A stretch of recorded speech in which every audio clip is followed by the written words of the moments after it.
Paranormal Karen, she's so spooky. Paranormal Karen, funny too.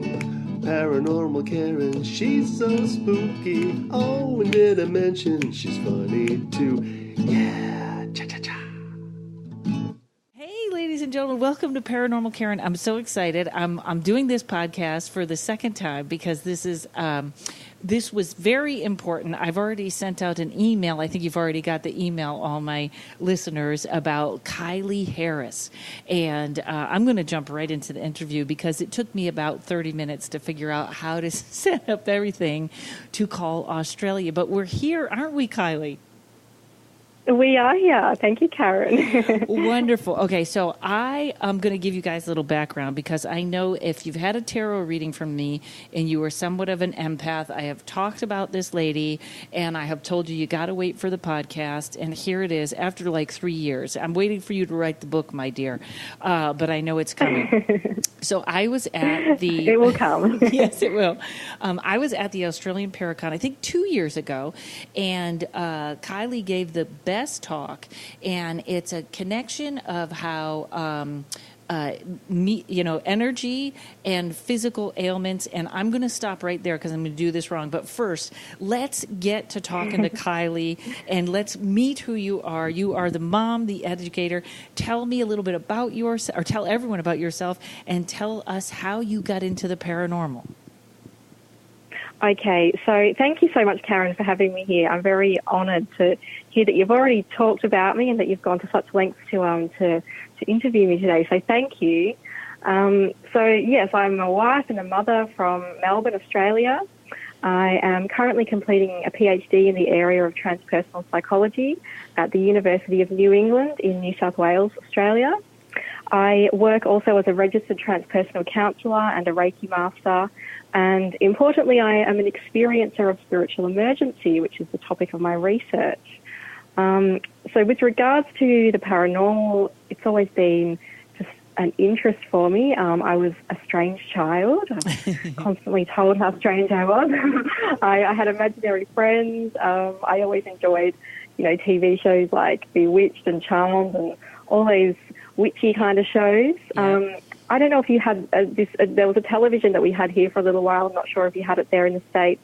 It was called Sensing Murder. It was like a psychic detective show. So I was drawn to shows like that. No, we didn't have that. What was the name of it again? It's called Sensing Murder. I believe it was filmed in both Australia and New Zealand. I'm sure you've probably got versions of it over in the States there. It was like a psychic detective show where they had mediums that were working with police to solve unsolved murder crimes and things like that. No, now I'm upset. Now I feel my whole childhood has been ruined. I would have loved that show. I'm sure you can YouTube it. Yes, we did have Bewitched, but that was sort of silly. I don't think we learned much, except white men are goofy. I think that was the whole point of that show. Yeah. I think so. But yeah, basically I was just drawn to anything that was a little bit strange, a bit occult, a bit witchy.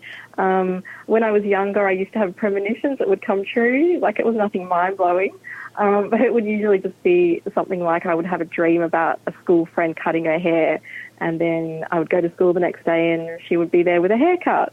Oh. So it was just funny things like that. My friends would laugh at me. I played a lot with crystals and tarot cards, but, it was all just a little bit of fun.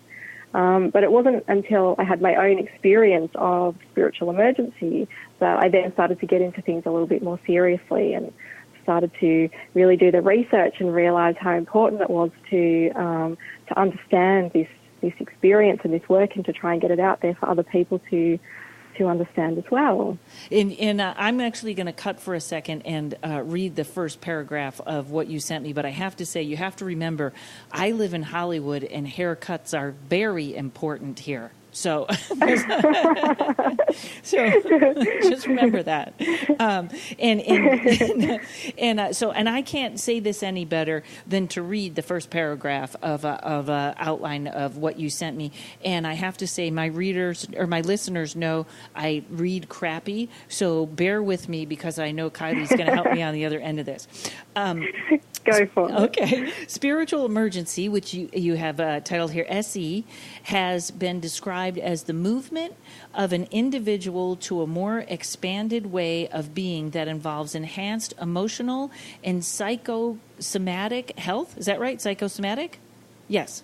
I'm sorry. Mm-hmm, yep. Greater freedom of personal choice and sense of a deeper connection with other people, nature, and the cosmos. Spiritual emergency of crisis refers to the process of spiritual emergency that is difficult to integrate into one's existing psychological framework, leading to a state of psychological crisis. I did it.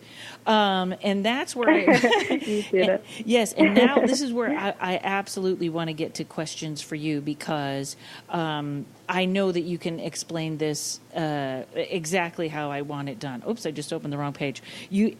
Folks, I have an iPad open, I have a computer open, I have a Zoom running, and I have my phone on. So this is all the things. Just remind me to get my phone off. Okay, so there was a couple of things I wanted to start with right away. Can you give people like a more, what I just read, sort of a more condensed or expanded version of that explains to them a little of what you're talking about there? Yeah, so, I mean, that probably sounds a little bit academic because obviously it's written for research purposes. So I think what I tend to like to do is sort of relate it to my own personal experience, because I think it helps to make it a little bit more relatable rather than just hearing it, right. Hearing that sort of jargon and those psychological terms. So is that okay with you if I sort of talk to you about my own experience and then throw in some of these more official terms to kind of help make it a bit more understandable for people? Please, I could listen to you all day. Go ahead, hit it. We are on. Okay. So when I was 24, a few years ago now, I began a relationship with a guy, and for me that became a catalyst for a spiritual awakening. So, initially it was all wonderful. The experience of falling in love was really mind-blowing for me. It opened me up to basically like a new state of awareness. I was kind of in an altered state, and it was all lovely. So, I was going along with that for a while. I was enjoying this increased awareness, this altered state. I felt like I was starting to become more psychic, so I was sort of having frequent psychic experiences, episodes of synchronicity, which is like meaningful coincidence. Things happen and you think, oh, gee, that's a bit weird, and I like it. So, for a while it was really good, but then the experience started to really accelerate. So I felt like it started to become a little bit overwhelming for me, like all of these weird things were happening and it was just a little bit too much. So I sort of started to feel quite manic, like I couldn't calm down. And it was just happening at a pace that I felt like it was really hard to keep up with. It almost felt, like I sort of describe it as it felt like I was downloading information from where, I'm not sure, but, downloading information from a different realm or something like that. And then it kind of felt like I started to malfunction because it was all just happening too fast. I couldn't keep up with it. I was having trouble coping with it. Now, I had just read a book, and I think someone said this best. She said the book was actually called Radical Forgiveness, and they said that when you fall in love, it's like shining a light on everything about you, like that energy opens you up. And I think that's I think that's almost beautiful that like you fell in love, and all of a sudden it's like all the systems go. You got all this going on, and so it was an overload. It's like when you have the an old computer and it's trying to download a new installation, it just became like crazy for you, I guess. Yeah, absolutely. I guess it was like putting a new operating system on a really old computer. It was just couldn't cope with it. So, but that's what you said is a really great analogy. It really does shine a light on everything. And so I guess like everything, there's two sides of a coin. So while initially it seemed to be really wonderful, then because it just became too much, it was too overwhelming. I think the relationship, it brought out the worst in each of us. And so, the relationship itself started to become a little bit just self-destructive, I think, and it became quite stressful. And so then around that time, I started to experience health problems. which I'd been healthy throughout my life, and then all of a sudden I just started to become just really sick. I had glandular fever for a few years, and that then led to adrenal fatigue, just severe muscular aches and pains that I had never really experienced before. I developed an autoimmune disease, so that was diagnosed by a GP who told me that I had been medicated for the rest of my life. That was a bit gutting. I went to see a chiropractor because I was just really stiff and sore, and she told me that I had the physical symptoms of whiplash, and she couldn't believe that I hadn't been in a car accident or any kind of accident. It was all just stress-induced. Wow. So basically, physically I was just completely burnt out. I was just a bit of a mess. And then... You know that I think so many people here have adrenal burnout. Like I bet they do. Yeah. And they don't diagnose it well here in the United States. Like did you have trouble with your doctors? Like they kept going, "Oh, it's just stress," or "It isn't this," or did they take you seriously? Because I know here in the States they like to go, it's nothing. It's nothing. Yeah.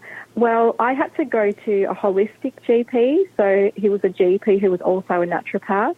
Okay. Because, when I went to see just the regular GP, it was diagnosed as Hashimoto's, which is a thyroid autoimmune disease. And I wasn't really satisfied with that. I was like, no, I don't want to take medication for the rest of my life. So, I pursued it further with a more holistic GP who did more extensive testing. And he took me a lot more seriously than just a regular GP. And he was the one who then retrospectively diagnosed glandular fever and adrenal fatigue as well. So, it is difficult to get a diagnosis, especially if you're going to conventional GPs who are very attached to the medical model and don't really look more holistically at the situation. You know what? Actually, the GP didn't even ask me what was going on in my life. Oh. Didn't even ask if I was going through any kind of stress. That would have been helpful. Well, yeah, I guess so. Wow, that's fascinating. That's my friend that actually ended up figuring out it was adrenal fatigue also had to go to holistic doctors. It seems like it's just being overlooked here. So I keep going. There you go. Yeah. I think it's really, really common, and I agree with you. I think it's really overlooked. So if anyone's feeling just completely burnt out, consider adrenal fatigue. Yeah, and you can recover from it is the good thing. And you don't sleep when you have that, or does it affect people differently? I think it affects people differently. Look, I've always been a really good sleeper, so my problem has always been not getting enough sleep. But, certainly it would affect people very differently, like all things, I guess. Yeah, I'm a good sleeper too. That's but I had a friend. She doesn't sleep. Her body goes into fight or flight, and she sits up all night with that going. But okay, great. Tell us more. Yes, well, actually, the fight or flight has been a big part of my experience too, and I'll get into that a little bit more. But I guess, luckily for me, not so lucky for your friend, I seem to be able to switch off when it's time to sleep, and then I just manic throughout the day. Oh, great. Do you do but that? I certainly can relate to it. Do you do that through meditation, or does it just, do you have a trick to that, or is it just how you're wired? I think, you know what I think it is? I think it's just because I go throughout the day that I pretty much just crash when it comes to the end of the day. It's almost like a non-voluntary thing. Good. Okay, cool. So yeah, I was just like a physical mess. And then emotionally and like psychologically, I felt like I was going crazy. I didn't know what was going on. My mind was just racing. Like I would have so many thoughts. I felt like I just couldn't get them all down on paper. I felt really manic, which was my first experience of really feeling like that. But then also feeling depressed at the same time. So it was kind of like flipping between these extreme mood states. And still just a lot of weird things were happening. I would see things on TV or hear something on the radio, and I felt like they were meant for me, like there were secret messages in them. I was having those dreams that would come true.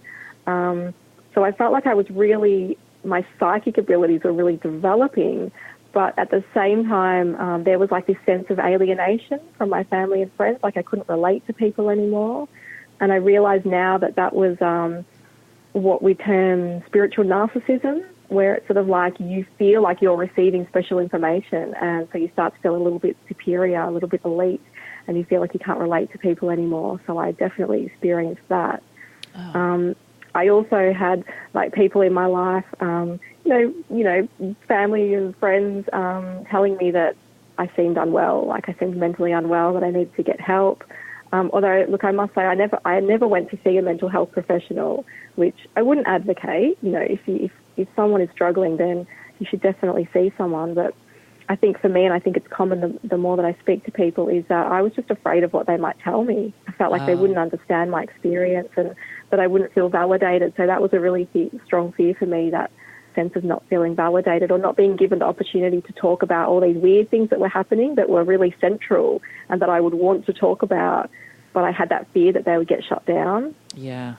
So, yeah, like this relationship ended up ending, and at the end of it, I just felt like I'd been fighting a huge battle, like I'd been in a war and that I was wounded, and I would just have days where I would lay on my bed and just cry because I was in so much pain, like on every level. Wow. So that was a fun time. Yes. Well, I was going to say, if anybody's worried, she's married to a wonderful guy and has a beautiful little one. So I am. It all worked out. It had a happy ending. But, you know, these things are cyclical. So, look, yeah, at the time that all of this was happening, I was studying an undergrad degree in psychology. And so I just started doing my own research. You know, they were starting to teach us about research practices, and I just thought, I'm like the perfect case study for myself, which I think is quite common with psychologists. So I just started doing my own research, you know, just trying to figure out what was going on. Am I crazy? What is wrong with me?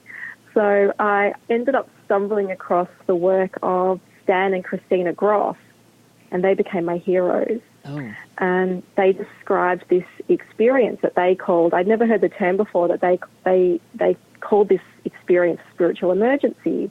And they described it, as you said before, as a process of spiritual emergence or spiritual awakening that becomes difficult to integrate into your current understanding of the world, and it leads to a state of crisis.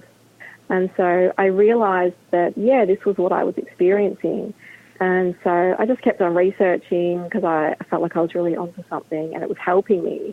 And so I just eventually found myself doing a PhD on this topic because I just felt like it was so important. And so, yeah, you know, while I now work in the world of academia, I will always consider myself first and foremost an experiencer. And that's what I want to bring to my work, and be an advocate for other people who have had these experiences. Yeah, that's fantastic. And I love the respect that what you're doing is getting there with the people you're working with and the research you're doing. Oh, thank you. Look, to be honest, it's been a little bit of it's a funny position to be in because, you know, often when I get involved in forums online and I explain that I'm a researcher, people feel a little bit like, oh, are you going to use my information for something that I don't agree with? And so you kind of get treated a little bit, I guess, you know, hesitantly, which is completely understandable. And then when I explain to people, it's okay, like I'm an experiencer as well. I'm coming at it more from an experiencer perspective than the researcher perspective. Then I think it helps for people to open up a little bit more rather than someone researching these things and they haven't actually experienced it themselves. And so there's kind of a disconnect then between the people who you're actually advocating for and your own position. So I think that's helpful for me to come from a pure experience of, I had this myself, that's what has driven my research. I want to give voice to everyone who's had these experiences so that we can try and develop an understanding of it so that it's not misunderstood the way it currently is. Yes. So now, so there really is. So I want to go to this term, spiritual awakening. Is that what you feel like you started to work on after that? After you kind of you're like, I get what's going on, and you found the Groffs, or you can tell us more about the Groffs. Are they are still around, or do you meet with them, or have they passed away? Oh, I wish I could meet with them. Unfortunately, so they're husband and wife, Stan and Christina. Unfortunately, Christina has passed away. I think it was, maybe 4 or 5 years ago now. And Stan is still alive. He's an older man now. I believe he's in his 80s. And he lives, where does he live? You know what? I'm not sure where he currently resides, but they were way ahead of their time. He seems to be they were way ahead of their time. So they sort of their work sort of came to prominence originally like around the 60s, 70s. They were doing research with psychedelics, which they were allowed to do back then, and they're just really visionaries. They just they were obviously natural mediums. They were channeling all this information and putting it into books, and it was way ahead of its time. And there's just sort of, I guess, been a more recent explosion of this work, and I think it's very much because people are starting to catch up to where they were at all these years ago, and more and more people are having these experiences. And so thankfully researchers are revisiting this original work by who I consider to be pioneers of this area, and starting to give a little bit more scientific credibility to the work, because, while their books are just amazing in terms of the insight, but there wasn't really that scientific backing to it. And so unfortunately in mainstream psychology, without the science behind it, it doesn't really get taken seriously. Right. So that's what current researchers are trying to do, take the original vision that the Groffs put forth, but do it from a scientific perspective so that hopefully it can be taken a bit more seriously. Right, that's true. That's very interesting that I hope somehow they know their work is being so well respected, or so, you know what I mean? They're getting the credit for it now. Yeah, wow. Absolutely. Look, I believe that, wherever they are, they will know, they will see, they will hear, they'll be tuned into it. I have faith in that. You know what? If anybody, I guess it would be them. I guess they would, with their medium or channeling abilities, they will know, right? Wow. So I think so. So you found that. So you did your research paper on that, and I said that like someone, you can tell someone that has no interest in school. So you did your term paper on that, right? So it was. That's right. Yes. Well, that's wonderful. And then how did you continue? I guess we get into the term spiritual awakening now. That's how did you sort of change? It went from spiritual emergency to spiritual awakening, right? Well, yeah. So it kind of intertwines. So you might have a period of starting to feel better again, like you're starting to integrate your experiences, but then something else might trigger you, and it might then bring up other things for processing. So I guess it's not as simple as just having a crisis and then sort of being able to integrate it and then being well again. Right. It can jump back and forth, but I think that knowledge is power, and so I think that the more that you understand what's happening for you, the more then that you're able to navigate the experience. So, if you like, I can sort of run you briefly through some of the more specific experiences that I had that were directly in relation to the experiences that the Groffs identified. Perfect. Yes. Yeah. So basically in their books, they talk about at least 10 different types of spiritual emergency. And so I realized as I read more and more of their work that, we don't fit neatly into categories, unfortunately. Thank God. And so... yeah, true. So I think like most people's experience, my own experience was a combination of a lot of the different types of spiritual emergency experiences that they described.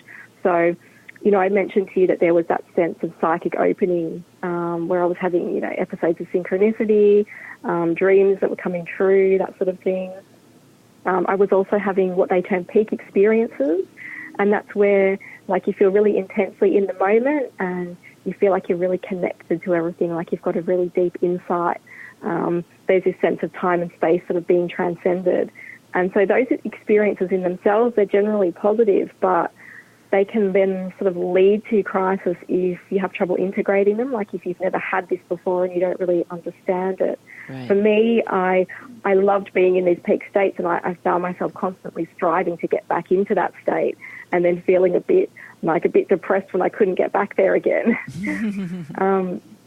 Sometimes I felt like I was possessed, like I felt like I was sort of channeling some kind of darkness or some kind of anger, and it felt like it wasn't really coming from me.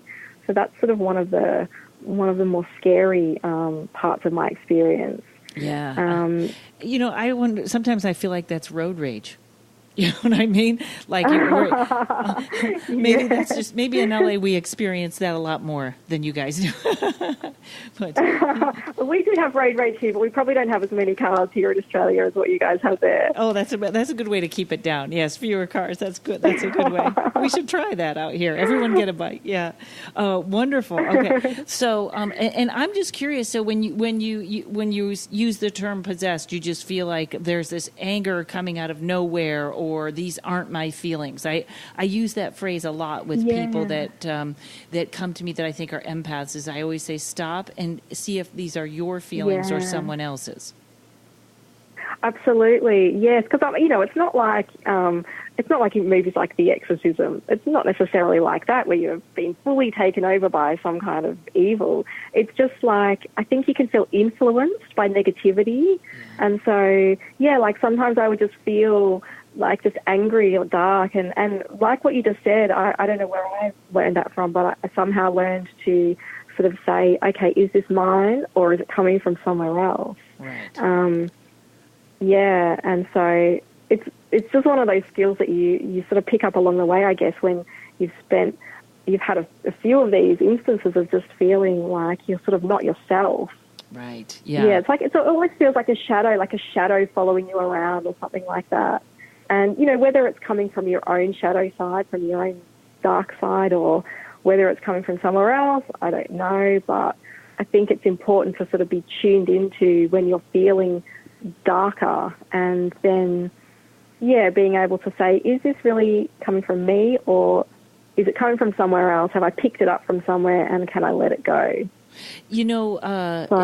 It's very interesting. I've interviewed two mediums who were both actresses, and they found acting very easy. And I really think that some actresses just simply channel. They're channeling, and they're not even aware. And that's why they're great actresses. It's almost not even them. Absolutely. It must be such a creative field to get into, because I think if you were able to sort of understand that you were channeling, you could really do some amazing things, and I think it could really help you even play out like some past life experiences. Oh wow! Yeah, that sounds like, okay. But yes, well, that's great. Yeah, no, what you're saying, that really does resonate. That whole idea of channeling, absolutely. Yeah, I think a lot of actresses are empaths. And dealing with it. But okay, so possession, or sort of, we'll say mild possession, was one. And what else is in that list? It sounds interesting. So the Groffs talk about Kundalini awakening. So the Kundalini energy is something that is talked about in Eastern philosophies. They talk about it as like an energy that it tends to lay dormant within the spine, and then when it is activated, it can cause all kinds of physical and emotional, I guess, symptoms, which can sometimes look like schizophrenia or like some kind of psychotic episode. For me, my experience of Kundalini was very, very mild. It wasn't. It actually was not an unpleasant experience. I was lying in bed one night, and I felt like this rush of energy up my spine. And by this time, I had a bit of an understanding, so I was like, "Oh, is this Kundalini?" And then I had like an out-of-body experience. I felt like I flew out of my body, and it was like I was spinning around the room, and I could see myself lying in bed. And so, like, it would have been scary if I hadn't have known what was going on, because there was this kind of sense of, "Oh, am I going to get back into my body?" But I was able to kind of just go with it, and then eventually, I settled back into my body and woke up. Well, I was awake already, but sort of felt normal again, and then felt like, oh, I'd like to do that again. Yeah, when I when I did my, I think it was Reiki 2.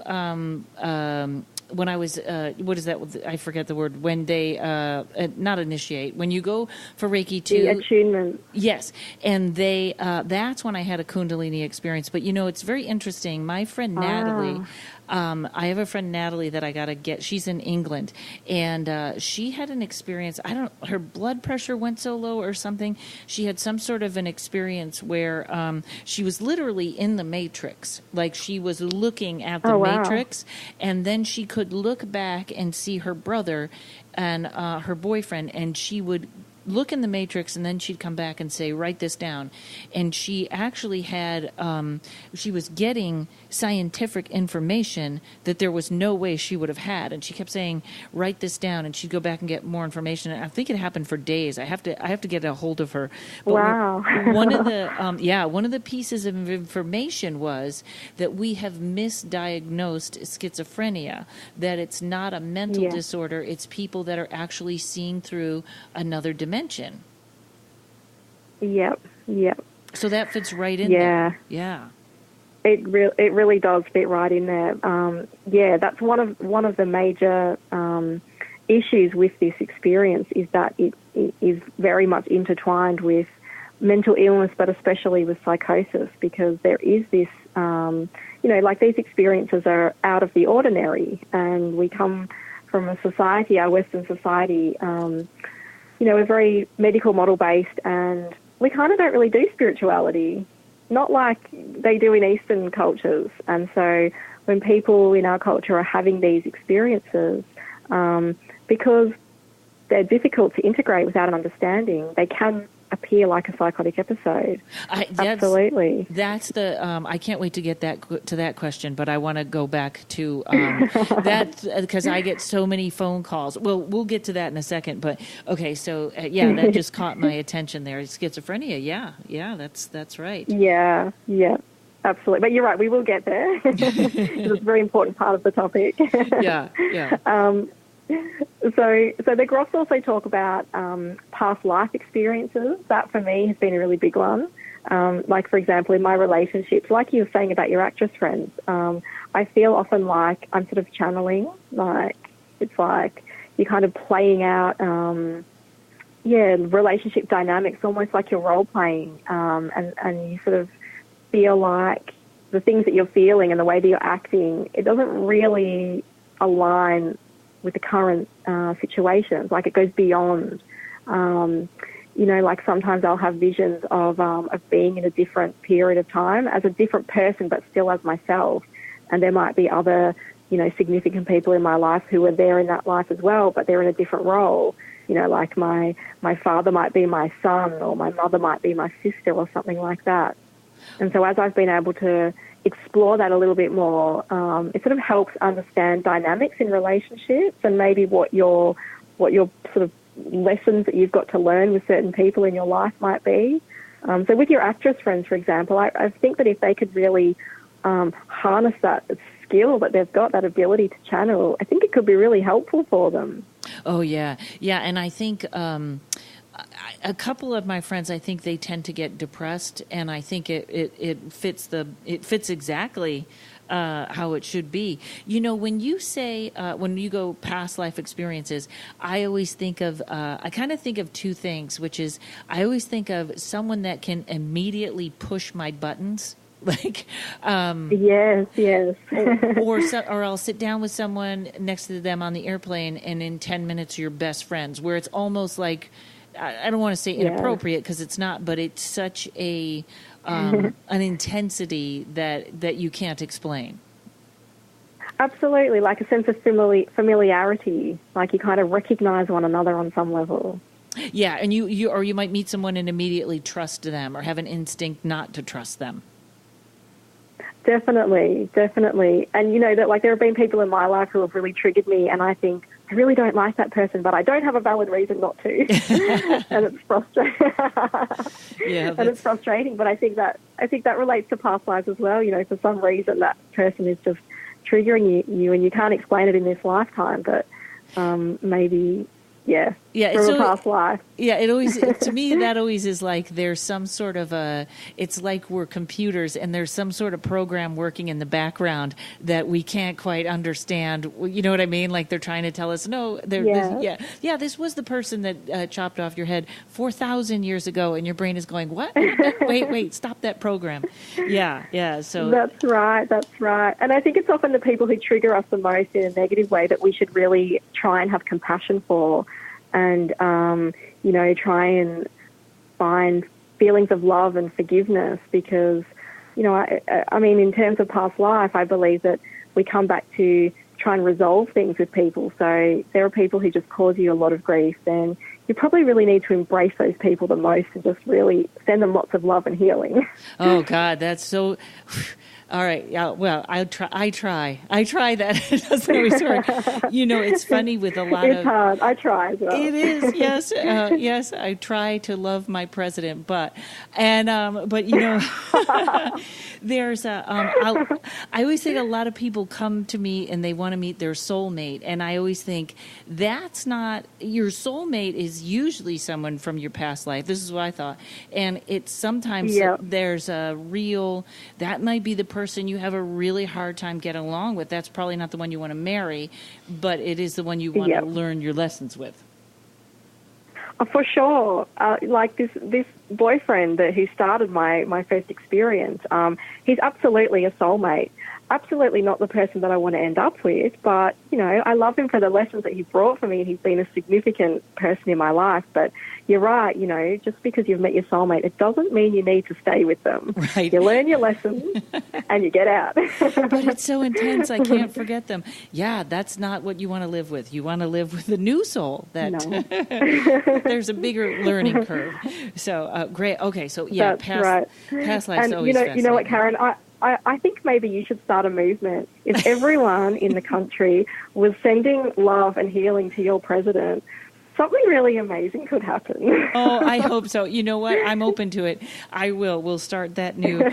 Or maybe, you know what? Really, actually, maybe to the whole country, because whatever's going on here, I'm very worried it's going to have to crash and burn and be built back up, which maybe... we are one, so we are getting what we ask for somehow or some way or the way we are. So love and healing to the whole country. Absolutely. Yeah. Absolutely. And you know what? I do it for you guys every day because it does filter out, and we could do a whole other podcast on how your current political situation relates to spiritual emergency, but I think we probably don't have enough time for it today. Oh, well, part 2 is coming. You just piqued my interest. Okay, part 2 is coming. I've written that down. That would be fabulous. Excellent. Okay. All right. So we left off at past life experiences, and I cut you off again. Go ahead. No, that's good. It's all part of the flow. So another big aspect for me has been what psychologist Carl Jung described as the activation of the central archetype. So archetypes are a little bit hard to sort of explain, but we generally see archetypes expressed through symbolism and mythology.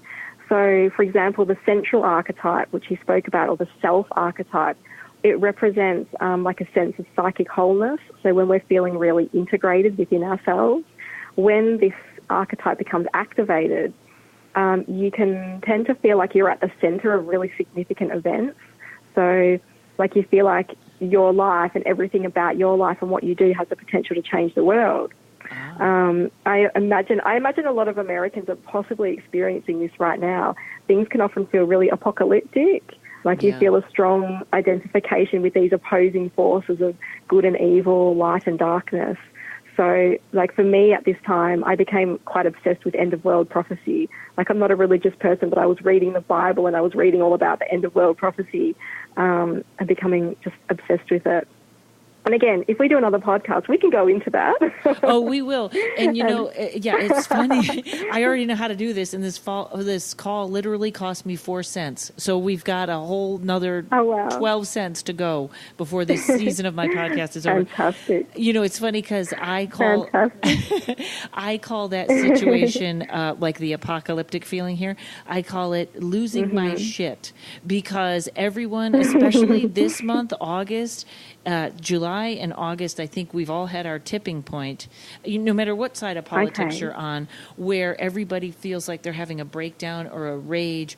And it seems, and it's almost like I feel like once I get over it, like something happened here and I was just, I was so full of rage, and then I kind of could step back after that. Like I feel like we're all losing it every once in a while and then stepping back because it's sort of just bubbling under the surface. Yeah, wow. Oh, gosh, it sounds like it's leading to some kind of volcanic explosion, doesn't it? It is, and you know what? I think that's the way we Americans do it, unfortunately. We have to knock down, we're extremists, you know? We have to knock the whole thing down and rebuild it. But you know, you're right. Let's start the love movement. We'll do that with you every morning. So we'll try. I know it's really interesting to hear your inside perspective on, like the collective dynamic of the country. And actually, it's kind of interesting because it leads into the next type of experience that I was just about to talk about, which is a shamanic crisis. And so, like shamanism, I'm not sure if you're familiar with the term, but it refers to traditional indigenous healing practices. So, like if you think about a medicine man or a medicine woman. Oh, yeah. So, traditionally in indigenous cultures, when a shaman receives the calling to become a shaman, they often experience what they term a shamanic crisis, which it's like a resistance to the calling. So they can often experience like physical illness and paranormal phenomena. And I guess the idea behind it is that the shaman is required to accept their calling to become a shaman in order then for their ailments to subside. So this concept resonated really deeply with me. And in terms of like what's going on for you guys in your country, I feel like there's this real need for the indigenous people of your country, the Native Americans, for their healing energy to really become, empowered, for them to be, really tapping into those indigenous, their indigenous healing medicine. I really feel strongly that is going to be a very important part of the recovery of your country. But again, we can go into all of this in more depth. Oh yeah. In fact, I'm going to stop because I just had 1,000 questions. So we'll be doing this again soon. Because that power of healing, very interesting. Because also I feel like we are on, I was just watching something else on Jinn. I did another podcast on Jinn, and it was very interesting to me how even in this thing she was saying how the Earth the dimensions are expanding, and we're getting very close to the other dimension. Like we're almost getting ready to cross, and that's sort of what's going. That could be our shamanic crisis over here. Is that it's so intense? Exactly. Yeah, but we have to find a way to get. I know that also as long as the George Carlin was saying, as long as the middle class and the lower classes are fighting, the upper classes can do whatever they want. The rich, and I think he's kind of right. Yeah. So I think it's being an instigated fight too. But anyways, that's the next podcast. Okay. But you're right, though. What you're saying, like it's leading to a shamanic crisis. The country and filtering out to the rest of the world, it's like a global spiritual emergency. And this has actually been predicted for a long time in the transpersonal literature that there is going to be this global spiritual emergency. And in terms of, all the end of world stuff that a lot of religious people are thinking is going to happen, I see it slightly differently, like what you just explained, that we're moving into a different kind of dimension. That's what I feel like is happening. It's like a paradigm shift that we're moving into. But what comes with that is a sense of death and destruction. And, what this experience of spiritual emergency is about is that happens for a person on an individual level. And what's happening now in your country and in the world is that it's happening on a global level. So it's very interesting and scary to watch it play out and to wonder what's coming. But, like people on the individual level are having these experiences and getting through them and coming out the other side being positively transformed. And so I have to believe that that's what's coming for the world and for your country. Yeah, this is just I noticed something that has changed in me, because you do kind of I have that fear the economy's going to fall out, this or that is going to fall out. And I notice that every morning I wake up and I am just so grateful that my dog is still with me. And I know that seems like my dog is my, like, and every morning I wake up and say, I'm so grateful he's with me. I'm so grateful for all the days he had with him and all the days to come. And I know someday it's not going to be the same, but just right now like, thank you. I know my dog gets the thank you before my family. Absolutely. And you know what, I think if you're able to like take a positive from all of this, that is best one of all, to learn how to live in the moment. Yeah. And I agree with you. Like what my personal experience and what the global situation is doing for me is exactly the same. I wake up every morning and I look at my family and I feel so grateful and think nobody knows what the future holds. Things can change in an instant. And so all we have is now. All we have is right now. So let's just be grateful for what we have right now. Right. You just never know. Yeah. So if everybody was able to shift into that mindset of living in the now, wow, I think some really miraculous things could happen. Yeah. Well, we're working on it. Okay. Good. Yeah. Okay. And what's after shamanic?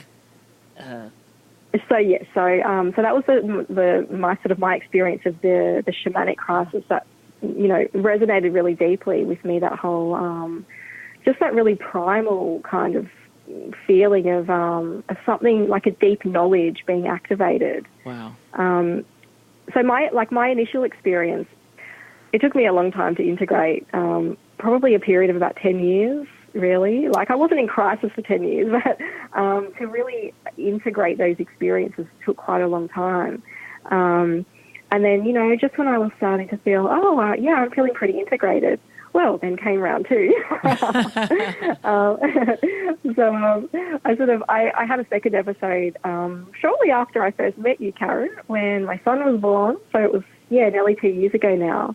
And I was kind of expecting it because childbirth is a known trigger for these experiences. So I was thinking, okay, prepare myself for round two. So, I had planned, I had a birth plan. It was all natural, drug-free. I was going to have this wonderful birth. I'd been doing yoga. My baby was going to slip out in the lotus position. Well, we know what they say about best-made plans. So my childbirth experience turned into a cesarean drug fest, as my husband likes to call it, and I think that so I was given morphine-based painkillers after my cesarean, and I feel like that kind of opened a floodgate for me. I was having all these really strange, like Alice in Wonderland type dreams, and all these past life memories started coming through to me. Like I was in an altered state for a while, and you've got all the pregnancy hormones flying around too. So I was really just in this altered state. I was on a high for a little while, but then as the high subsided, I sort of plunged into a state of depression and anxiety. Like we mentioned earlier, this was when I really realised that my fight or flight response had been severely activated from the trauma of childbirth. And I just couldn't turn it off. I just couldn't get out of it. I couldn't watch the news. I couldn't hear any stories about anything remotely sad or traumatic because I would just become a mess. And I would feel just really traumatized by anything like that. And what happened for me during this time was that I went through another type of spiritual emergency experience that's been identified called the dark night of the soul. And so this experience can appear very similar to depression. And, I wonder if a lot of new mothers are going through something like this and, being diagnosed as postnatal depression. But childbirth is such a spiritual experience that really gets overlooked. And so during this dark night experience, you can tend to feel like you're really detached or kind of cut off from, some people might like the term God or the source. Personally, I tend to use the term universal life force. We're all talking about the same thing. It's just that whatever that sort of higher divine power is that we sort of base our faith upon. Right. So what this experience was for me was like a crisis of faith. I just felt completely like I didn't know anything anymore. I didn't believe in myself. I questioned everything. I questioned the work I was doing and whether I was able to be a mother, just everything. And there's just this really strong sense of despair that comes along with this feeling. Wow. Did you feel abandoned? Maybe? Yeah, actually. Yeah, there is a sense of abandonment that goes along with it. Yeah, it's like just you feel really isolated. Even though you might have lots of people around you, it's just a feeling of, being abandoned, being cut off, feeling like you've kind of lost your way, I guess, like you've lost your faith. And, whether that's faith in a higher power or faith in yourself, or for me it was both. And it sort of takes, I guess, a period then of trying to reconnect with what it is that gives you meaning in life, that helps you sort of break out of that. Yeah,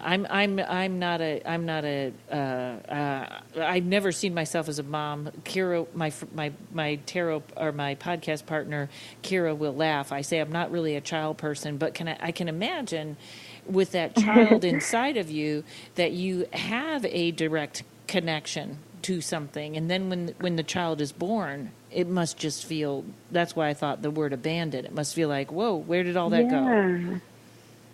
That's a really good point, actually, because I remember having this morning where, like, it was after my son had been born, and I was standing in the shower, and I just felt like I was going crazy, and there was just this really strange sensation of, like, you've just spent 9 months with this baby inside you, and it's this beautiful time, and then all of a sudden the baby is out of you and it's screaming its head off, and you've got no time for yourself. And I just felt like sitting in the shower and rocking back and forth. Well, you know, this is a different example, but my dog sleeps with me every night, and one night I don't know if he got mad at me or what, and he left the room, and I woke up in the middle of the night, and I remember how empty the room felt just from not his energy in the room. So if you translate that into a baby inside of you, it's that's a big energy that you're accustomed to, and all of a sudden it's not there. So it must have felt Absolutely. I hadn't really thought of it in those terms before, but that's really interesting, what you're saying, to think about it in that way. So I'll definitely have to reflect upon that a little bit more, because I think that's a really good point. Oh, good. Yeah, because, I mean, you've got this other being that's physically attached to you, and then all of a sudden it's not, and it's a strange experience. Yeah, I'll never know. I'm past that, so I'll listen to you, though. You talk about it. Wonderful. So, look, I mean, I guess in terms of the experiences that the Groffs identify, there's really only two that I sort of haven't had a personal experience of. One of them, they talk about UFO experiences where people feel that they've had direct contact with alien life forces. Who knows if that's in my future for me, but I haven't had any direct contact with alien life forces that I am consciously aware of. The other experience that they talk about is a near-death experience, which, as the name suggests, it's where people come very close to physical death, and they become then very deeply changed by the experience. They might experience that whole story that we hear about, seeing a light and being greeted by people, and then somehow, for whatever reason, feeling like it's not their time to pass over. Yeah, I love those. I love near-death experiences. I just think they're so encouraging. Oh, they're amazing. Yeah. I think we can learn so much from them, I think. And, yes, encouraging, as long as they've had a good one. Yes, yeah. But, it can become a crisis for people, I guess, in a number of ways. Like some people don't have a positive one, but then other people, even if they have had a positive experience, they come back and there's this sense of either wanting to get back to that experience, or just feeling like they can't talk to people about it because maybe people won't understand, and they just feel really deeply changed on a lot of levels. Yeah. And so, look, I mean, for me personally, even I haven't had a near-death experience in that traditional sense, but I guess I sort of have come to think of childbirth as being a bit of a near-death experience, because, even in today's technologically advanced world, women still die in childbirth, and we keep going back to do it. And, like my own experience was pretty traumatic, and I do remember feeling like, wow, if we'd been living in a different time, even 100 years ago, my son and I probably both would have died. And so that was really scary to think about. And yeah, like it did make me reevaluate things, and actually I had a newfound respect for medicine and for science. So, yeah, I was able to take a positive out of it, but these things, they do change you. Yes, that's funny because I'm always fighting with my health insurance, but you just made me think, yeah, all right, they are better. They're better. I should respect them a little. Wow. A healthy respect. Yeah, but that, maybe you can skip that alien one. I have no... Yeah. I'll do that show sometime, folks. But aliens are not my favorite. They're the only ones that really, really frighten me. So we'll get to that. But I agree. It's probably the one that really doesn't resonate for me at all. And I really don't have any desire to have one of those experiences. Right. But a lot of people do. A lot of people do report them, and they're quite interesting to read about. Even how, like the average sort of, experience that is reported, it kind of changes historically. Like the types of experiences that were reported in the 1950s, for example, are quite different to the ones that are experienced now or the ones that are reported now. I find that phenomenon really interesting. Yeah, like they're growing too. Their technology and what they do is growing as well as we do. Yeah. Yes, that might well be it. Yeah, but as long as we'll skip that. We'll skip that one. Yeah, as long as they're going to look that creepy, I'm not interested. So, yeah. So, wow. So those are the types of spiritual awakening. That's. I bet we got a lot of heads nodding out there right now after that list. Oh, look, I hope that people are able to relate to them on some level. And like I said, the average experience, the average spiritual emergency experience is not going to fall neatly into a single category. It will often be a combination of these different things to varying degrees. Not everyone's experience is going to be uniquely their own, and it's just a matter of finding something that you relate to that helps you understand what your experience is and that other people have had them as well and that you're not alone. But yes, it's a messy experience. Right. Well, most things are that are worth it. And True. And so now, when you talk about transformational growth, I like the difference between clinical psychosis and transformational growth. Like, since you're in both fields, how do you tell the difference? Yes. Well, this is still a very contentious issue. So, like with my own experience, for example, my second episode was very different to my first, and that was largely because I knew what was happening, because I had already been researching this phenomenon and I sort of understood it. I was sort of able to navigate the experience with that knowledge and understanding, which a lot of people don't have and which I didn't have the first time around. So what transpersonal researchers like myself tend to view these experiences as a natural process, like a healing process, a purifying process. And so even though in severe cases it might appear like a psychotic episode, what was missing for me, for example, that second time around was that feeling that I was going crazy, because I had that understanding. So I sort of understood that, okay, I'm feeling like I'm quite psychotic, but I realised that this is a natural healing process.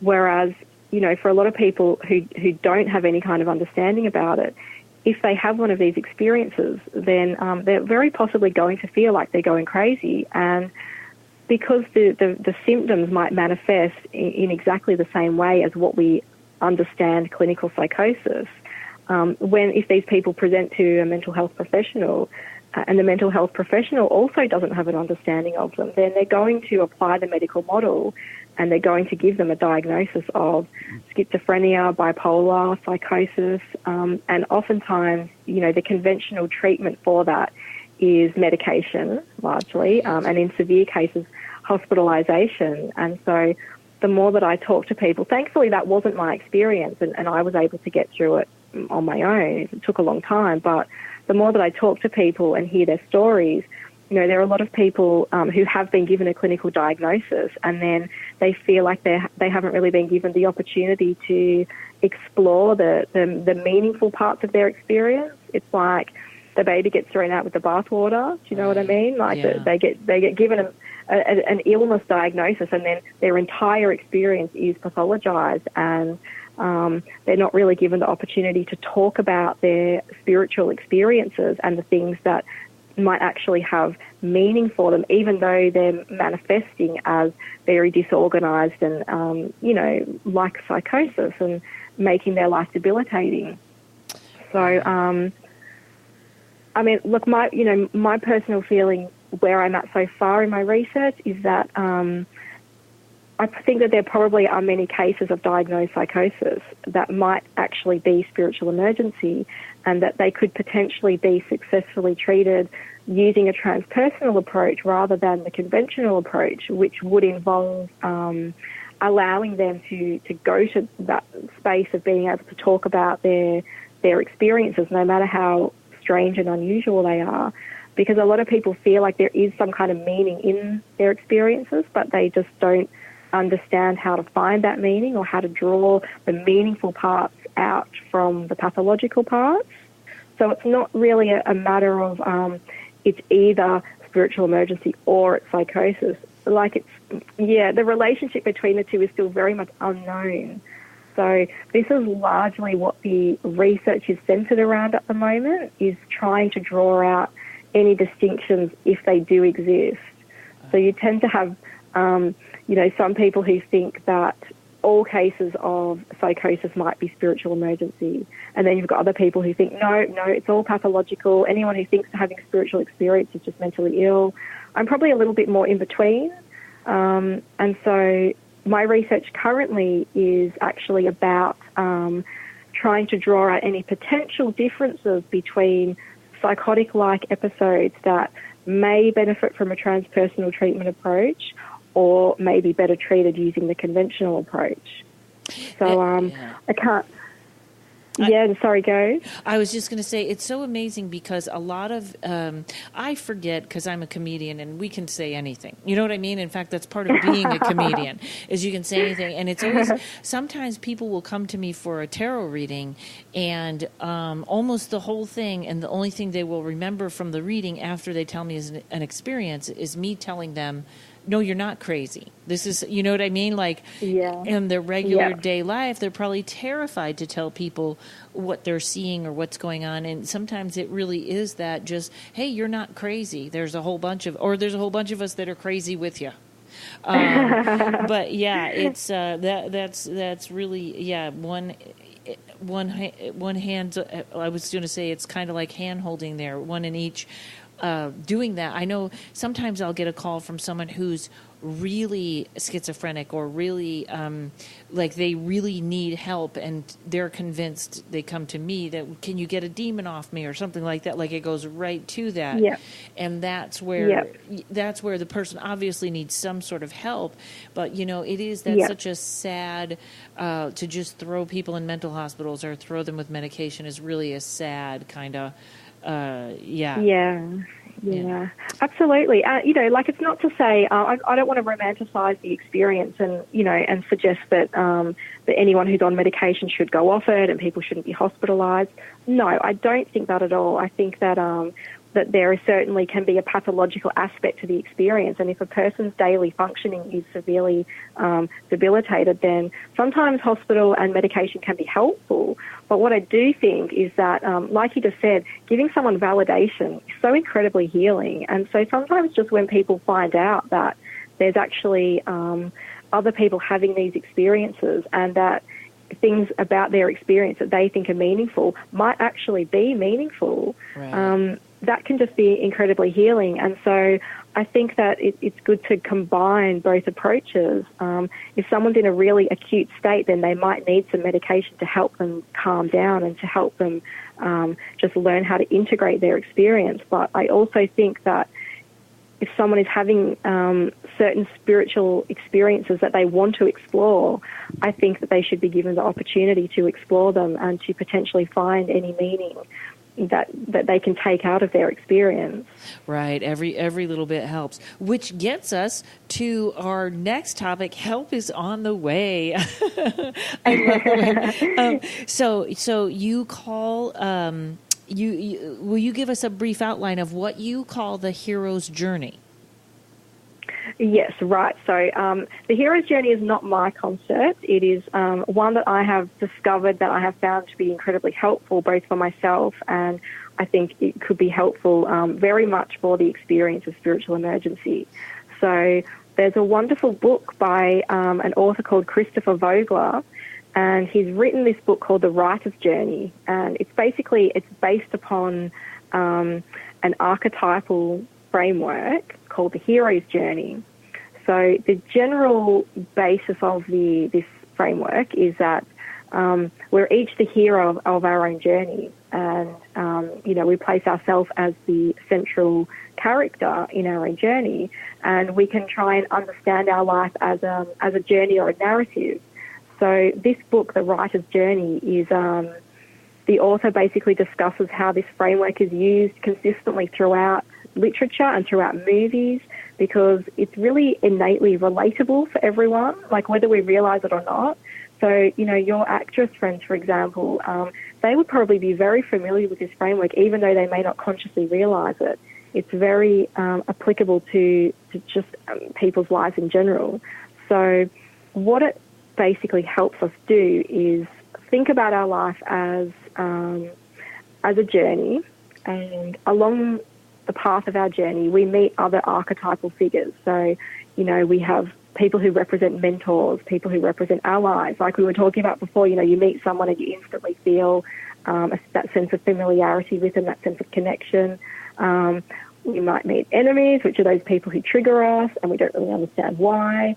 I guess the idea is that all of these people are here to help us along our life journey. Even if we think they're working against us, we can still learn lessons from them. And so what I have found is that if we apply this framework to our life in general, but specifically if you're having one of these spiritual emergency type experiences, it can help you sort of recognize where you are on your own personal journey, because, we can get lost along the way on our journey. And where this journey sort of starts is that we might have an experience, or there might be something that triggers us, and it just activates something within us. And then, we set off on this, I guess it's like a psychological journey, really, this psychological journey of self-discovery that can be really turbulent. And, if you think of, like, probably most movies, they start with the central character, something happens, they set off on a bit of a journey, they have trials and tribulations along the way, there's usually some kind of climax to the story, and then they set off on the path back home again. And, generally if it's like a Hollywood ending, they will have something that they've brought back. They might have learned a moral lesson, or they might have actually discovered some kind of treasure or something like that. So basically with this journey, it's about finding that sort of treasure, whether that is a lesson that you've learned, whether your experience has really taught you a lot about yourself or taught you a lot about just life in general. For me, the treasure at the end of the journey for me was discovering that I'm a natural medium, and so this experience helped me to realise that what this crisis was about for me was about my spiritual self trying to kind of break out and trying to express itself, and not doing a very graceful job of that. So, I had my enemies along the way in the form of ex-boyfriends and so forth, and then I had my allies along the way, in the form of my current husband, for example. I've had mentors along the way in the form of my academic supervisors, and just people in general who give you advice along the way, and they sort of help you to come out of this dark time. And so, I feel like this is happening more and more for people as we are in this sort of global spiritual crisis.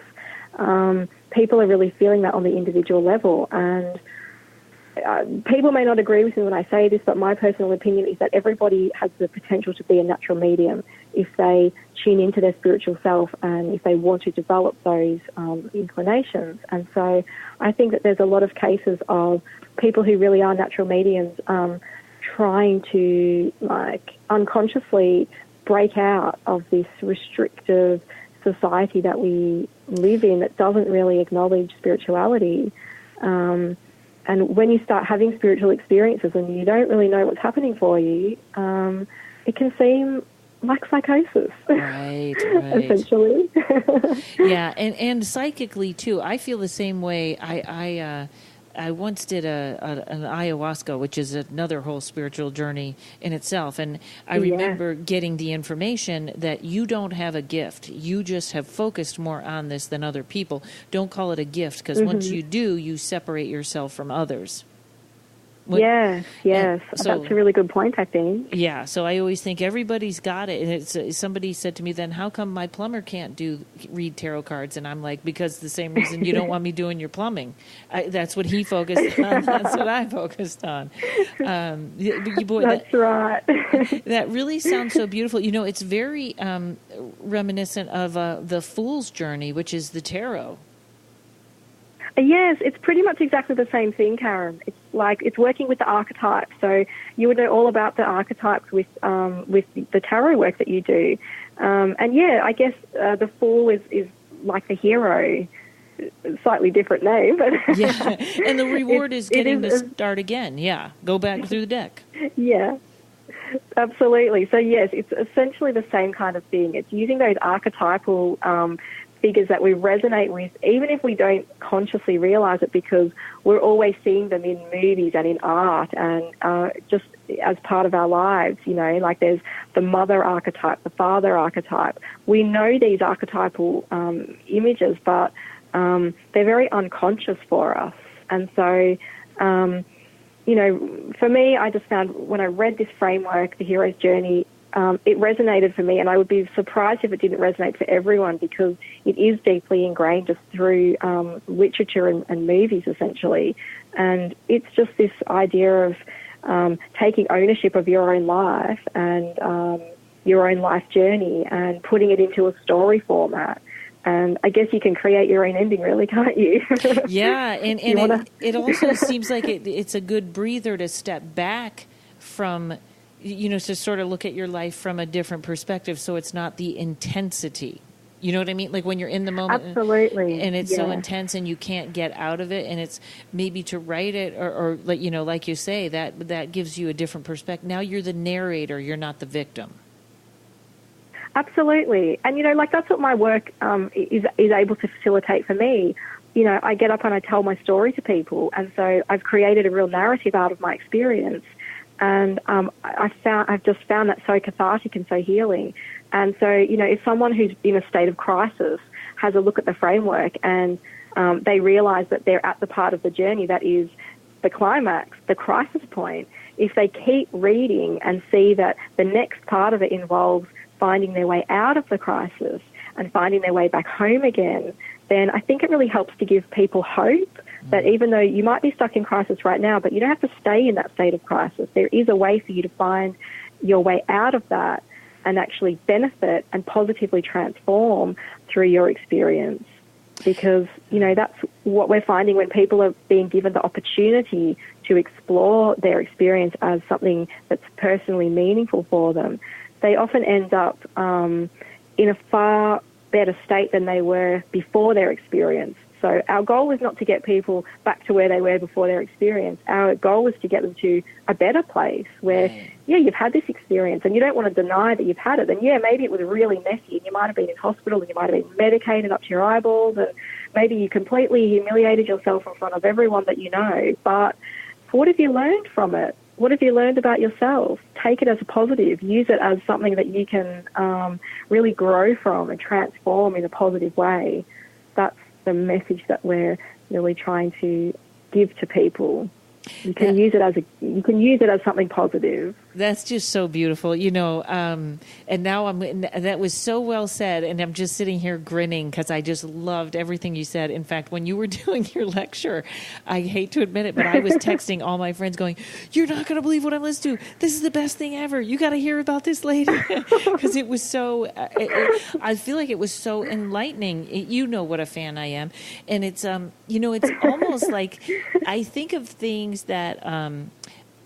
now that I'm older, and I really, like I said, I'm in a business of not caring. The worst experiences you have turn into the best material.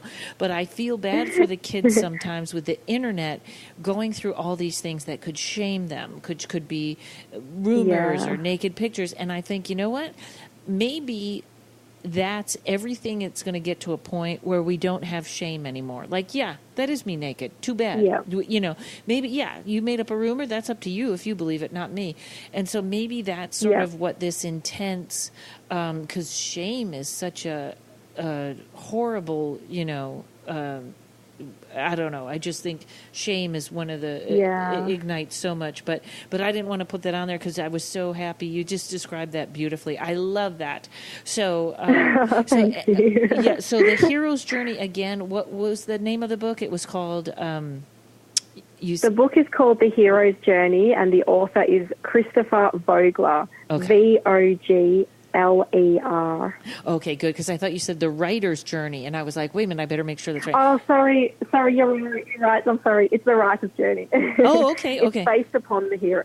It's based upon the hero's journey, but yes, you're right. The book is actually called The Writer's Journey. Okay, great. Well, now, and I know I've already kept you long enough, but can you tell the folks where to find you if they have a question or anything about your research you would like us to know, or whatever works right here? I lose my words. Okay. I get all excited, and then I go, well, whatever happens right here. Oh, thank you, Karen. You know what? I think for a large part of the end there, I think I was actually channeling. Oh. So I'm sort of like, I'm coming out of an altered state now. Awesome. No, thank you. Unfortunately, I haven't had time to set up a website at this point. It's one of the things that's on my to-do list. But I am on social media, and so if people would like to connect with me, that would be absolutely wonderful. I'm on Facebook. My name is Kylie Serong.